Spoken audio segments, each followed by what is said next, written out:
Hello, hello, hello, and welcome back to Mastering the edTPA.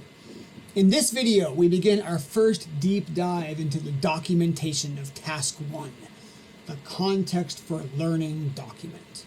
By the end of the day, you will know what you have to put in this document, but more importantly, you will understand the differences between the general education documents and the special education document, because they are very different.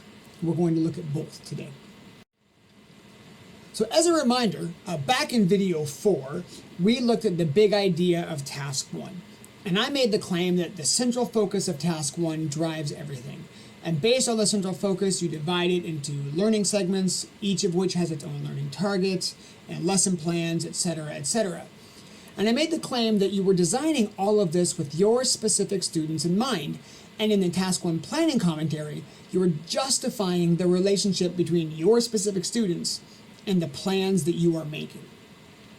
In order to assess how well you've married these two things, your plans and your students, we have to know something about your students. And that's where the Context for Learning document comes into play. So what we're doing now is we are going to look in depth at the Context for Learning. So, as always, I'm using the elementary mathematics Context for Learning as an example. This is a copy of the first page. And so you can look at it. At the very top, it tells you to use no more than 4 single-spaced pages. Do not alter the prompts. And pages that exceed the maximum will not be scored. They mean that seriously. They will not read anything past page 4. So don't go past page 4. They're going to ask you questions about the school where you are teaching. In the city, the suburb, the town, rural. Remember, you want to keep your information anonymous, so the name of your school, you won't be naming your school, etc. You won't name the town you're in, but you can give the general markers. Is it rural, is it urban, etc. What grade levels are at your school site? Straightforward. Are there any special features at your school or classroom setting that will affect your teaching? I get a lot of questions about this prompt. If there's a special feature about your classroom, but it doesn't affect your teaching, don't list it here. The only thing that you list in this is the special features that actually make a difference to your class. An example for me, when I taught high school English, my classroom was on the very, very, very far side of campus, far, far, far away from most of the other high school classrooms. And consequently, my students were routinely late to class, but not because they were dilly-dallying, but because it was a long ways to go, and they had to get their books out of their lockers. And so one of the ways that affected my teaching was that I actually allowed a 2-minute grace period for getting to class, and I had to accommodate students who were showing up a little bit late. That's just an example for me. It could be materials you have in your classroom, like you have a projector or a document camera. It could be that you're in a portable. It could be that you have to share a classroom with another teacher. For example, I've known PE teachers who have to share the gym with another PE teacher at the same time. That would absolutely impact your teaching, those kinds of things. But there's no right answer. Again, your brain, the most important resource. You get to decide what is important here. In number 4, you describe any district or school or other requirements from your mentor teacher even that might limit you or force you to do one thing or another. If you have requirements, I have to use this particular curriculum, or I have to use these particular handouts, go ahead and say that. List them, tell us about it. This is the chance to give that context, and this is an important place to do it. But once you're done describing the school where you're teaching, then you go to the class. And I want to note a couple things about this. First off, I want you to know that each Context for Learning document is endorsement specific. They're very, very generally the same. I mean, it's almost all the same. But you'll notice in this one that it does talk about mathematics instruction. If you were doing elementary literacy, it would talk about how much time is devoted to literacy instruction. So a couple of those adjectives are going to change depending on what endorsement you're doing, but for the most part, these are all remarkably similar, and the direction I'm giving now will apply to almost everybody except for special ed. We're getting there. So one, they are endorsement specific. But the second thing I want you to see is that secondary teachers, so this is folks who are doing middle school or high school, where you have students come into your class for a period, they leave, a new group of students comes in.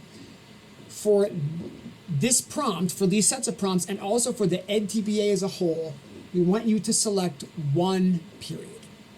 So if you select your 5th period algebra class, say you're doing secondary mathematics, and you select your 5th period algebra class, that will be the class you use for your entire edTPA.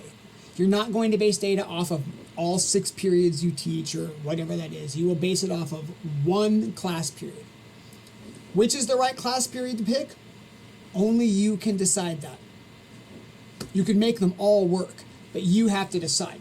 And I recommend just picking one and staying with it. And so whenever you see references to the class, it's referring to that specific class. For elementary teachers, you're lucky in that you have a built-in class. So you have the same 25 students all day long, more or less. Questions. How much time is devoted to math in your classroom? Are there ability groupings or tracking in mathematics? For example, if students were in advanced math in 4th grade, when they move into your 5th grade classroom, are they automatically in advanced math again? Are there any textbooks or instructional programs that you have to use? What are the name of the textbook? Do you use Saxon Math, for example, or some other set curriculum? And what other resources do you have in your class that you use for mathematics? If you have a word wall that you use for literacy, that's awesome. But I wouldn't list it here because it's not part of math. Page 2. So we're still talking about the class in this learning segment. So as a reminder, secondary teachers, you're going to select one period. What is the grade level? How many students are in the class? How many males, females, basic demographic information. And then the next section. This is where you're going to begin listing students who have special needs. So IEPs, 504s, students with language needs, and on the next page we'll talk about other behavioral needs. I have a couple things to say here that are really important, and I want you to listen very carefully. If you listen to nothing else I've said, listen to this. In this section, if you list students with IEPs or 504s, you must describe their specific accommodations in each lesson plan. For this lesson plan, what am I going to do for these students? I cannot stress this highly enough. You'll notice that I put the word must in bold and underlined and red and italics, because if you do not do this, if you list them here, if you say, hey, I have students with IEPs and 504s, here are their needs, and then we get to your lesson plans, and you have not accommodated for those students in your lesson plans, you will receive an automatic 1 for that rubric. Don't pass go, do not collect $200. Automatic 1.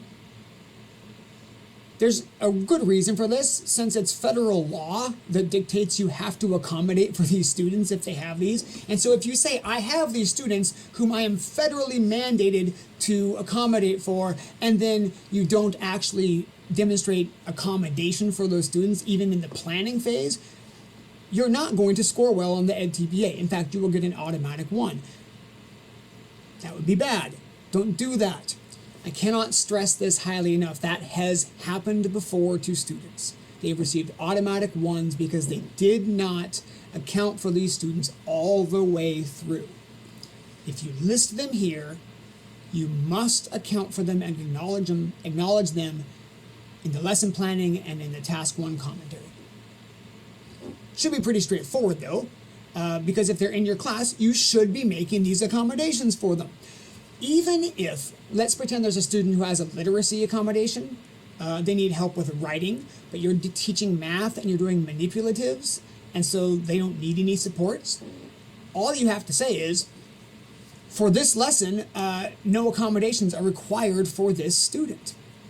Great, you have now demonstrated that you're taking it into account, but what you cannot do is simply not mention them. That will not do. You will get an automatic 1. You have been warned. Don't do that. Okay. That does not apply to students with language needs or the behavioral needs, that automatic one only applies to students with IEPs and 504s. However, my advice to you is if you list them in the context for learning, regardless of where you list them, account for them specifically in the lesson plans. And then this is the last page, other learning needs. And these might be students who don't have any official diagnoses or they don't have an official plan of any kind, but you know your students and you know that they also need help. These students do not need to be specifically accounted for later on. Although, again, I encourage you, if you list them in the context for learning, you should just assume I am going to account for them specifically in the lesson plans and account for them specifically in as I describe things in the task 1 plan and commentary. All right, that is the end of the context for learning document, at least for general education. So a few helpful tips. If you don't have IEP or 504 students, that's okay. You don't have to have them. There are classrooms out there that don't have any. You do not need to make it up or create somehow need if you feel obligated. That's fine. If you don't have students with special needs, whether IEPs or 504s or ELL students or other struggling students, okay, that's fine. Oh, and also, by the way, this could be students who are gifted. Gifted students might fall under the students who need additional accommodations as well. But nevertheless, if you don't have any, that's okay. You don't have to. If you do, though, you need to account for them. You should only include students who are scheduled to be in your class during the lessons you're teaching. So, for example, if you're elementary math, so that's what you're doing, and you have a student in your class who has an IEP, but it so happens that during math time, they're pulled out. And so then they have math as a pullout. For edTPA purposes, they're not in your class. Because the students in your class are the students who will be present or who are scheduled to be present during the lessons that you're teaching for the edTPA. And at that point in time, you have a choice. If you list them in your context for learning, you will have to account for them in the lesson plan, even if it's just to say, the student with a 504 is pulled out during math and is not present during the edTPA lessons. You have to say that, but you do have to account for it, okay? I can't tell you what to do with this information. I'm simply saying that the students that, for edTPA purposes, the students that count are the students who are scheduled to be in your class during the learning segments you are teaching. And if they're pulled out, you just have a decision to make, do I count them or not? And once again, if you list a student with special needs in the context for learning, you must describe how you will make accommodations for them in each lesson plan and in the task 1 plan and commentary. Cannot stress that enough. When we look at the rubrics, the rubric level progressions later on, you will see that language is written in. Here's how you automatically lose points. That's it. Now let's look at the special education version, because this is different. Whereas the general education form talks about, it begins with information about your school. The special education form begins with something different, about the placement and your role in the focused learner's instruction. And so they want to know about, are you in a classroom? Do you actually go to the student's home? Are you in a resource room? Do you work at a job site? Where is the school? What is your role? Do you teach all the subjects? Is this pull-out? Do you have some other sort of role with the student? How much time do you get to spend with the student each week or each day on this learning target? What language do you teach in? I'm at 1B here. Do you have any district or school or cooperating teacher or other requirements that might affect your planning? There's a similar question on the general education form. What textbooks or instructional programs do you use? Okay, you can list that too. And then the second page, if it's group instruction, describe the size and composition of the group. Okay, so I work with 6 pull-out students at a time in this context. Okay, or if they're embedded, it's an inclusion model in a general education classroom. Here's what it looks like. And then, whereas the general education document had a section to list all the students with special needs and what they are, for special education, instead of focusing on a class, The edTPA for special education focuses entirely, tasks 1, task 2, and task 3, on one student. You focus your entire edTPA on one student. So instead of giving information about the class as a whole, you're going to give us information about one. What is the student's age? What is the student's gender? Grade level? Primary language? What are the disability or disabilities? What kinds of communication aids might this student need? What are behavior management plans that are relevant for this student?